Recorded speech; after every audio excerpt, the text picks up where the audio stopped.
అరే తిడితే తిట్టింది అమ్మనే కదా రప్పించింది, ఎందుకు అంత బాధపడుతున్నావు? ఒక్క నిమిషం రా.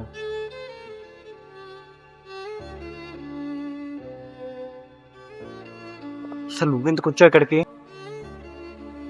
ఒక సెకండ్ లైన్ కానీ ఒకసారి అదేం ట్రాన్స్జెండర్ ఉంటుంది కదా. నాకు ఎప్పటి నుంచి వాడి మీద డౌట్ రా, ఇలాంటి పనులు ఏదో చేస్తున్నాడని. అదేంటో తెలిసేద్దాం పద ఇప్పుడు. అవునా, నడు చూద్దాం పైన. ఇందాక అమ్మకి కాల్ చేస్తే నువ్వు గొడవపడి వచ్చేసావని చెప్పిందిరా, అందుకే తినడానికి బాక్స్ తీసుకొచ్చాను. నేను ఒక ట్రాన్స్జెండర్ తమ్ముడని తెలిస్తే కాలేజీలో నా పరువు ఏం కావాలి? ఎవరు తను? ఏమే పక్క గలీలో ఉంటదిరా ఏమే.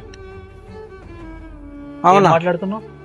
అంటే మొన్న మా అమ్మవి పాత చీరలు కొన్ని ఉంటే ఇచ్చాను అనమాట. మళ్ళీ ఏమైనా ఉన్నాయేమో అని అడుగుతుంది అనమాట. అవునా? అదేంట్రా, నేను మీ అక్కనని చెప్పకపోయావా? ఏంటి చెప్పేది? ఇంకొకసారిగా ఇక్కడ గాని కనబడాలి, నేనేం చేస్తానో నాకే తెలియదు. పో ఇక్కడి నుంచి. రక్తం పంచుకొని పుట్టిన వాళ్ళే నలుగురిలో మమ్మల్ని పరాయి వాళ్ళలా చేసి చూస్తున్నారు. ఏంటో మా బతుకులు.